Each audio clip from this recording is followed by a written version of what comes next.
Hello guys, welcome back to our channel. This is me with Mallu episode opening സീനിൽ യോഗയെയും കാക്കത്തലേനെയും ഓക്സിനെയും ആൽഫാർ one ആണെങ്കിൽ ആഞ്ഞട്ടിക്കുകയാണ്. അവന്റെ ആ ഒരു അറ്റാക്കില് ജെറോയുടെ ഒരു ചെവിയുടെ ഭാഗം തന്നെ തകർന്നു പോവാണ്. കാക്കത്തലേനാണെങ്കിൽ അവന്റെ ബോഡിയിൽ പരുക്ക് പറ്റി ചോര തുളുമ്പും. ഓക്സിനാണെങ്കിൽ മുഴുവനായിട്ടും ആ ഒരു ആൽഫാർ വൺ ലോക്ക് ചെയ്ത് കഴിഞ്ഞു. ആൽഫാർ വൺ അവനാണെങ്കിൽ അവരെ നോക്കി ക്യാഷ്ലായിട്ട് പറയും, നിങ്ങളൊന്നും എനിക്കൊരു ഇരയല്ല, നിങ്ങൾ വെറും പുഴുക്കളാണ്, നിങ്ങളെ കൊണ്ട് ഒന്നും തന്നെ ചെയ്യാനായിട്ട് കഴിയില്ല. അത് കേട്ട് അവളുടെ ദേഷ്യം ഇരട്ടിയാവുകയാണ്. കാരണം നമ്മുടെ ആൾക്കാർക്ക് ഇത്രയും മോശം അവസ്ഥയിലൂടെ പോവേണ്ടി വന്നതിന് കാരണക്കാരൻ അത് ആൽഫാർ വൺ ആണ്. സോ അവനെ വെറുതെ വിടാൻ പാടില്ല എന്ന് പറഞ്ഞ് അവളാണെങ്കിൽ വീണ്ടും അറ്റാക്ക് ചെയ്യാൻ തയ്യാറാവും. അവളാണെങ്കിൽ ഫുൾ ഫോഴ്സിൽ സൗണ്ട് വേവ്സ് ഉപയോഗിച്ച് അവനെ അങ്ങനെ ബ്ലോക്ക് ചെയ്ത് നിർത്താനായിട്ട് തുടങ്ങും. അതിനുശേഷം ഓക്സിനോട് അവനെ അറ്റാക്ക് ചെയ്യാനായിട്ട് പറയാണ്. ഓക്സിന്റെ ലക്ഷ്യം അവന്റെ ഫേസിലുള്ള മാസ്ക് ആണ്. ഓക്സിന്റെ ഫെദറും കത്തിയൊക്കെ വെച്ച് അവൻ ഇപ്പോ ആൽഫാർ വണ്ണിന്റെ മുഖത്ത് തന്നെ വീണ്ടും ആഞ്ഞടിക്കും. ആ ഒരു അടിയിൽ അവന്റെ കത്തിയും അതുപോലെ തന്നെ മാസ്കിന്റെ ഒരു ഭാഗവും തകരുകയാണ്. ആൽഫാർ വണ്ണിന്റെ ഫേസിന്റെ ഒരു ഭാഗം ഇപ്പൊ പുറത്ത് കാണാൻ പറ്റും. അവളുടെ സൗണ്ട് വേവ്സിന്റെ പവറിൽ അവന്റെ ക്വിക്സ് പവർ എല്ലാം തന്നെ ഇപ്പോൾ ആൽഫാർ വണ്ണിനെ ബ്ലോക്ക് ചെയ്ത് പിടിച്ചിരിക്കുകയാണ്. അടുത്തതായിട്ട് നമ്മുടെ കാക്കത്തലേന്റെ ടേൺ ആണ്. അവനും സ്പീഡിൽ വന്ന് ഒരൊറ്റയടി. ആ ഒരു അടിയിൽ മാസ്ക് മുഴുവനായിട്ടും തകരും. ആണെങ്കിൽ കളിയാക്കും, നീ പുഴുക്കളെന്ന് വിളിച്ച ഞങ്ങളാണ് ഇപ്പൊ ഇത്രയും കാര്യം ചെയ്തതെന്ന് പറയും. ആക്ച്വലി ആൽഫാർ വണ്ണിന്റെ ബോഡിയിലുള്ളത് ഡബോറയുടെ ക്വിക്സ് പവറിന്റെ കോപ്പീസ് മാത്രമാണ്. സോ അതുകൊണ്ട് തന്നെ ആൽഫാർ വണ്ണിന് അതിനെ പ്രോപ്പറായിട്ട് ഗൈഡ് ചെയ്യാനോ കമാൻഡ് ചെയ്യാനോ പറ്റില്ല. പക്ഷേ ആൽഫാർ വൺ ഇപ്പോൾ അവന്റെ ഫുൾ സ്ട്രെങ്ത് ഉപയോഗിച്ച് ക്വിക്സ് പവറിൽ നിന്ന് പുറത്തേക്ക് വന്ന് അവരെ അറ്റാക്ക് ചെയ്യുകയാണ്. ആ ഒരു അറ്റാക്കിൽ എൻഡവറിന് മാത്രമായിരിക്കും ചെറിയ തോതിൽ പരിക്ക് പറ്റുക. മാത്രമല്ല അവനവന്റെ പവർ ഉപയോഗിച്ച് തകർന്നു പോയ ഷീൽഡ് അതിന്റെ ഓരോ പീസസ് ആയിട്ട് റീകളക്ട് ചെയ്ത് അത് അവന്റെ ഫേസിൽ തന്നെ അങ്ങനെ കണക്ട് ചെയ്യും. ആക്ച്വലി ഡീമോട്ടിവേറ്റ് ആയിട്ട് താഴെ കിടന്ന എൻഡവർ ആൾ വീണ്ടും എഴുന്നേറ്റ് വന്ന് ഫൈറ്റ് ചെയ്യാൻ അതിന് കാരണം ആളുടെ പപ്പയാണ്. ഫ്ലാഷ് ബാക്കിൽ എന്തുകൊണ്ടാണ് ഇപ്പൊ എൻഡവർ ഒരു സൂപ്പർ ഹീറോയായി മാറാൻ ആഗ്രഹിച്ചതെന്ന് കാണിക്കും. ഒരു പാവപ്പെട്ട പെൺകുട്ടിയെ രക്ഷിക്കാനായിട്ട് എൻഡവറിന്റെ അച്ഛൻ ഒരു വലിയ ബീസ്റ്റുമായിട്ട് പോരാടി. ആ ഒരു ഫൈറ്റില് അവന്റെ അച്ഛന് ജീവൻ നഷ്ടപ്പെട്ടു. അതിനുശേഷമാണ് അവനൊരു സൂപ്പർ ഹീറോ ആയി മാറണമെന്ന് ആഗ്രഹിച്ചതും അതിനുവേണ്ടി ശ്രമിച്ച് ഇവിടം വരെ എത്തിയതും. കട്ട് ചെയ്ത ഈ കാര്യങ്ങളെല്ലാം ഓർത്ത് തകർന്നു പോയ കയ്യിൽ അങ്ങനെ ഫയർ കൊണ്ടുവന്ന് എൻഡവർ ആണെങ്കിൽ ആൽഫാർ വണ്ണിനെ ആഞ്ഞട്ടിക്കുകയാണ്. പക്ഷേ ആൽഫാർ വൺ ആണെങ്കിൽ ആ ഒരു പഞ്ചും ബ്ലോക്ക് ചെയ്യും. എൻഡവറിന്റെ ബോഡിക്ക് നല്ല രീതിയിൽ ഇമ്പാക്ട് സംഭവിച്ചിട്ടുണ്ട്. അപ്പൊ ക്യാമറ അങ്ങനെ സൂം ചെയ്ത് ആൽഫാർ വണ്ണിനെ കാണിക്കും. അവന്റെ ആ ഒരു ഹെൽമെറ്റ് വീണ്ടും തകർന്നിരിക്കുകയാണ്. എൻഡവർ ആണെങ്കിൽ ഉറപ്പിക്കും, ഇവിടെ ഞാനാണ് ഇത് കംപ്ലീറ്റ് ചെയ്യേണ്ടത്, ഈ മിഷൻ അതെന്റേതാണ്, ഞാൻ തന്നെ ഇവനെ തോൽപ്പിക്കും.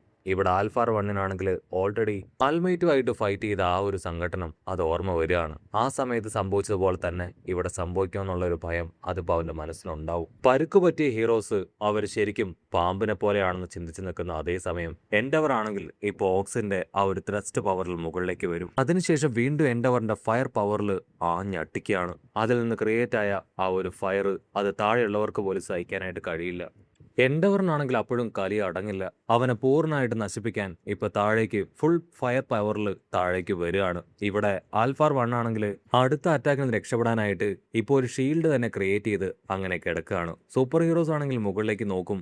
എൻഡവർ താഴേക്ക് ഫുൾ പവറിലാണ് വരുന്നത്. ആൽഫാർ വണ്ണിനെ അടിക്കാൻ പോകുന്ന ആ ഒരു ഇമ്പാക്റ്റിൽ അവിടെ മുഴുവൻ വലിയ പൊട്ടിത്തെറി ഉണ്ടാവുന്ന അവർക്ക് നന്നായിട്ട് അറിയാം. അവിടെ നിന്ന് ആ ഹീറ്റിൽ അവരും വെന്തു പോകുന്നു മനസ്സിലാക്കി അവർ ദൂരേക്ക് മാറും. എൻഡവർ ആണെങ്കിൽ ഞൊട്ടി അടയിൽ താഴേക്ക് വന്ന് അവനെ ആഞ്ഞടിച്ച് ആ ഒരു ഷീൽഡ് തന്നെ തകർക്കും. അതിനുശേഷം ആൽഫാർ വണ്ണിനെ പിടിച്ചു വലിച്ച് വലിയ മലയിലൊക്കെ കൊണ്ടുചെന്ന് ഇടിച്ച് അങ്ങനെ തേച്ചൊരച്ച് കൊണ്ടുപോവാണ്. ആൽഫാർ വൺ ആണെങ്കിൽ ക്വിക്സ് പവർ ഉപയോഗിക്കാനായിട്ട് കൈ നീട്ടും. ശ്രദ്ധയിൽപ്പെട്ട എൻഡവർ ആണെങ്കിൽ അവന്റെ കൈ പിടിച്ച് വളച്ച് തിരിച്ചു ഒട്ടിക്കുകയാണ്. ഈ ക്വിക്സ് പവർ ഉപയോഗിച്ച് നീ എത്ര പേരെ ഉപദ്രവിച്ചു, ഇനി അതിന് ഞാൻ നിന്നെ അനുവദിക്കില്ല എന്ന് പറയും. എൻഡവർ ആണെങ്കിൽ ഇപ്പൊ തീർത്തു പറയും, എന്റെ പാസ്റ്റിൽ ഞാൻ ഒരുപാട് തെറ്റ് ചെയ്തു, ഈ ഒരു തെറ്റുതിരുത്തൽ കൊണ്ട് അതെല്ലാം തന്നെ ഞാൻ ഡിമോളിഷ് ചെയ്യും. അതിനുശേഷം മാത്രമാണ് ഞാൻ എൻ്റെ എൽഡർ സൺ ഡോബിയെ കാണാൻ പോവുകയുള്ളൂ എന്ന് പറഞ്ഞു വലിയ രീതിയിൽ ബ്ലാസ്റ്റ് ഉണ്ടാക്കും. ആ ഒരു പൊട്ടിത്തെറിയിൽ മുഴുവനായിട്ടും ആൽഫാർ വൺ നശിച്ചു എന്ന് കരുതി എൻഡവർ അങ്ങനെ നിൽക്കും. കാരണം സൂപ്പർ റീജനറേറ്റീവ് പവർ അത് ഡോബറയ്ക്കാണ് ഉള്ളത്, ആൽഫാർ വണ്ണിനില്ല. അവന്റെ കഥ കഴിഞ്ഞു എന്ന് കരുതി എൻഡവർ സമാധാനിച്ച് നിൽക്കുമ്പോഴായിരിക്കും ഓക്സ് വിളിച്ചു പറയാ, എൻഡവർ ദൂരേക്ക് മാറ്, അവൻ അവിടെ തന്നെ ഉണ്ട്. എൻഡവർ ആണെങ്കിൽ ഉടനെ ആ കത്തിക്കരിഞ്ഞ ശരീരത്തിലേക്ക് നോക്കും.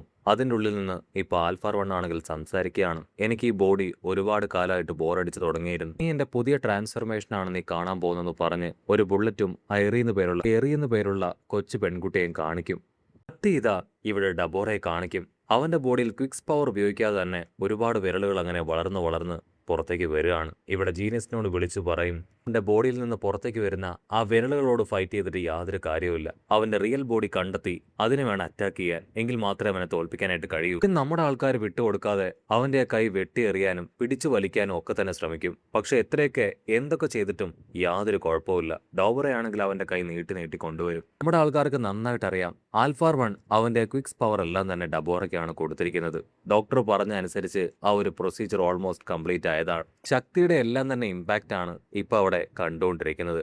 ഡബോറയും അതുപോലെ തന്നെ ആൽഫാർ 1ഉം അവർ രണ്ടുപേരും ഈ ലോകത്തെ അവരുടെ വെറുപ്പ് കൊണ്ട് കീഴടക്കാനാണ് ശ്രമിക്കുന്നത്. അവന്റെ കയ്യിലൂടെ പുതിയൊരു വെപ്പൻ തന്നെ പുറത്തേക്ക് എടുക്കുകയാണ്. നീ ആരായിരുന്നാലും എനിക്ക് യാതൊരു കുഴപ്പമില്ല, നിന്നെ അച്ചറം പൊച്ചറം ഞാൻ തകർക്കുമെന്ന് പറഞ്ഞ് ഒരു സ്പെഷ്യൽ വെപ്പൻ ഉപയോഗിച്ച് നിർത്താതെ ഷൂട്ട് ചെയ്തുകൊണ്ടേയിരിക്കുകയാണ്. അങ്ങനെ അറ്റാക്ക് ചെയ്യുന്ന അതേ സമയത്ത് ജീനിസ്റ്റും ടീമും ചേർന്നാണെങ്കിൽ അവരുടെ അറ്റാക്കും സ്റ്റാർട്ട് ചെയ്യും. ഇവിടെ നമ്മുടെ ആൾക്കാർക്ക് ഫ്ലൈ ചെയ്യാനുള്ള എല്ലാ തരത്തിലുള്ള പവറും റെസിസ്റ്റൻസും എല്ലാം തന്നെ കൊടുത്തുകൊണ്ടിരിക്കുകയാണ്. അങ്ങനെ എല്ലാവരും ഒത്തുചേർന്നാണ് ഇപ്പോൾ ഡാബുറയെ അറ്റാക്ക് ചെയ്യാനായിട്ട് ശ്രമിക്കുന്നത്. ഒരു മിസ്അണ്ടർസ്റ്റാൻഡിങ്ങും വരാൻ പാടില്ല. മുൻപ് ഒരു മിസ്അണ്ടർസ്റ്റാൻഡിങ് വന്നതുകൊണ്ടാണ് നമ്മുടെ ഹീറോ പയ്യന് അവന്റെ ചില അറ്റാക്കിങ്സ് എല്ലാം തന്നെ തെറ്റിപ്പോയത്.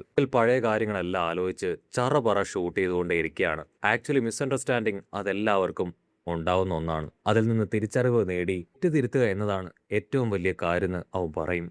കച്ചാപ്പയ്യനാണെങ്കിൽ അവന്റെ സൂപ്പർ ഹീറോ നെയിം അതങ്ങനെ വിളിച്ചു പറഞ്ഞുകൊണ്ട് അറിഞ്ഞും പറഞ്ഞ് ഷൂട്ട് ചെയ്ത് വില്ലന്റെ അടുത്തേക്ക് വരും. കച്ചാപ്പയ്യനാണെങ്കിൽ കൃത്താതെ ബ്ലാസ്റ്റ് നടത്തുന്ന അതേ സമയം തന്നെ താഴെയുള്ളവർക്കാണെങ്കിൽ ആ ഒരു ബ്ലാസ്റ്റിലെ ഇമ്പാക്ട് വളരെയധികം കൂടുതലായിട്ട് തോന്നും. അതേസമയം ഡബോറ ആണെങ്കിൽ അവന്റെ കൈ അങ്ങനെ നീട്ടി നീട്ടി കൂട്ടി കൂട്ടി കൊണ്ടുവരുന്നതുകൊണ്ട് തന്നെ നമ്മുടെ ആൾക്കാർക്കാണെങ്കിൽ പ്രോപ്പറായിട്ട് ഫൈറ്റ് ചെയ്യാൻ കഴിയില്ല. അപ്പൊ ദൂരത്തായിട്ട് 3 പേര് ഡബോറയെ കുറിച്ച് പറഞ്ഞ് അങ്ങനെ ഹായ് ആയിട്ട് വീഡിയോ എടുത്തുകൊണ്ടിരിക്കുകയാണ്. അങ്ങനെ ഒരു ലേഡി ആണെങ്കിൽ അവിടേക്ക് ഒന്ന് ദേഷ്യപ്പെടും. നിങ്ങൾക്ക് ഇത്ര ധൈര്യം ഉണ്ടെങ്കിൽ ഇങ്ങനെയൊരു സന്ദർഭത്തിൽ വീഡിയോ എടുത്ത് കളിക്കും, മര്യാദയ്ക്ക് ഒന്ന് ഫൈറ്റ് ചെയ്യും. ആക്ച്വലി അവർക്ക് പ്രോപ്പറായിട്ട് ഫൈറ്റും ചെയ്യാൻ അറിയില്ല. ഒന്നിക്കിൽ മരിക്കും അല്ലെങ്കിൽ ജീവിച്ചിരിക്കാൻ കഴിയും എന്ന 2 പ്രത്യാശയോടുകൂടെ മാത്രമാണ് അവരവിടേക്ക് വന്നതും വീഡിയോ എടുത്തതും. ഇതാ ഇവിടെ കച്ചാപ്പയ്യനും ഡാബറയും അവർ രണ്ടുപേരും ഫുൾ പവറിൽ ആഞ്ഞടിക്കുകയാണ്. ആ സമയത്ത് ഓണമ പയ്യനാണെങ്കിൽ കണ്ണ് തോടുകൊണ്ട് എരിഞ്ഞ് അങ്ങനെ നിലവിളിക്കുകയാണ്. ഐസമയാണെങ്കിൽ ദേഷ്യപ്പെടും, നിന്റെ കണ്ണ് പൊട്ടിത്തെറിച്ചാലും ഒരു കാരണവശാലും നീ കണ്ണടയ്ക്കാൻ പാടില്ല, പവർ റിലീസ് ചെയ്യരുത്. ഇവിടുന്ന് അങ്ങനെ കട്ട് ചെയ്ത കറണ്ട് സപ്ലൈ എന്ന കയാന്ന് പറയുന്നൊരു പെൺകുട്ടിയെ കാണിക്കും. അവളാണെങ്കിൽ ദേഷ്യപ്പെടും, ഈ കച്ചാപ്പയ്യൻ എന്തായി ചെയ്യണേ, ഇങ്ങനെ പോവാണെങ്കിൽ നെജിരയുടെ ഹെയർ പോലും കത്തിപ്പോകും. അവനാരെയാണെങ്കിൽ അവളെ സമാധാനിപ്പിക്കും, നീ ടെൻഷൻ ആവേണ്ട കാര്യമൊന്നുമില്ല, അവൻ ശരിക്കും പ്ലാൻ ചെയ്തിട്ട് മാത്രമേ ഓരോ കാര്യങ്ങൾ ചെയ്യൂ. ഫുഡ് കഴിക്കുമ്പോൾ പോലും കൈ അത് ടേബിളിന് മുകളിലുണ്ടാവും, അവൻ അത്രയധികം ഫോക്കസ്ഡ് ആണെന്ന് പറയും. കട്ട് ചെയ്ത ഇവിടെ ഡബോറയെ കാണിക്കും, അവന്റെ കൈ ഓരോ പീസുകളായിട്ട് ഇപ്പൊ അവൻ തെറിപ്പിച്ച് കളഞ്ഞിരിക്കുകയാണ്. പക്ഷെ അപ്പോഴായിരിക്കും ഒരു വമ്പൻ ട്വിസ്റ്റ്. ഡബോറയുടെ കയ്യിൽ ഇപ്പോ കച്ചാപ്പയ്യന്റെ ഒരു കൈയുണ്ട്. വാവ്, നിന്റെ പവർ അടിപൊളിയായിട്ടുണ്ട്, ആ ഹിറ്റ് ഞാൻ ഒരുപാട് എൻജോയ് ചെയ്യുമെന്ന് പറഞ്ഞ് അവന്റെ കൈ അങ്ങനെ തിരിച്ചു ഒട്ടിക്കുകയാണ്. വേദന കൊണ്ട് കച്ചാപ്പയ്യൻ അവൻ പൊളയും. അതേസമയം തന്നെ ഡബോറയാണെങ്കിൽ അവന്റെ ആ ജയന്റ് കൈ വീണ്ടും വീണ്ടും വലുതാക്കും. ജീനിയസ്റ്റും മിർക്കോയും ആണെങ്കിൽ ഇപ്പോൾ അവൻ അറ്റാക്ക് ചെയ്യാനായിട്ട് പാഞ്ഞടുക്കും. മിർക്കോ പറഞ്ഞ അനുസരിച്ച് അവന്റെ റിയൽ ബോഡിയിൽ അറ്റാക്ക് ചെയ്താൽ മാത്രമേ അവൻ എന്തെങ്കിലും സംഭവിക്കൂ. ഡബോറയാണെങ്കിൽ അവരെ കളിയാക്കും, എന്റെ ഈ കൈക്കുള്ളിൽ നിന്ന് റിയൽ ബോഡി കണ്ടെത്തി അറ്റാക്ക് ചെയ്യാൻ നിങ്ങളെ കൊണ്ട് കഴിയോ? ആൽഫാർ 1ന്റെ ഒരു സ്പെഷ്യൽ എബിലിറ്റി ഞാൻ കാണിക്കാൻ പോവുകയാണെന്ന് പറഞ്ഞ് ഒരു വലിയ പവർ എടുത്ത് അവരെ ആഞ്ഞടിക്കും. അതിനുശേഷം ഡബോറയാണെങ്കിൽ ഇപ്പൊ കച്ചാപ്പയ്യനെ നോക്കും, എനിക്ക് നിന്നെ വളരെ ഇഷ്ടമാണ്, കാരണം മറ്റൊന്നുമല്ല, നീ ആ ഇസക്ക് പയ്യന്റെ ബെസ്റ്റ് ഫ്രണ്ടാണ്, അവന്റെ ഉള്ളിലാണ് 1/4 ഉള്ളത്. ബെസ്റ്റ് ഫ്രണ്ടിന് എന്തെങ്കിലും സംഭവിച്ചാൽ അവനെ കൊണ്ട് നോക്കി നിൽക്കാനായിട്ട് കഴിയോ? ഉറപ്പായാലും അവൻ ഇവിടേക്ക് വരും, അത് പ്രതീക്ഷിച്ചാണ് ഞാനും ഇരിക്കുന്നതെന്ന് പറഞ്ഞ് ടെററായിട്ട് അങ്ങനെ ലുക്ക് വിടുന്നതോട് കൂടെ ഈ ഒരു എപ്പിസോഡും അവസാനിക്കുന്നു. എപ്പിസോഡ് ഇഷ്ടപ്പെടുകയാണെങ്കിൽ തീർച്ചയായിട്ടും ലൈക്ക് ചെയ്യാനും കമന്റ് ചെയ്യാനും ഷെയർ ചെയ്യാനും മറക്കല്ലേ. അടുത്തൊരു അടിപൊളി എപ്പിസോഡുമായിട്ട് കാണുന്നവരെ it's me with Mallu episode.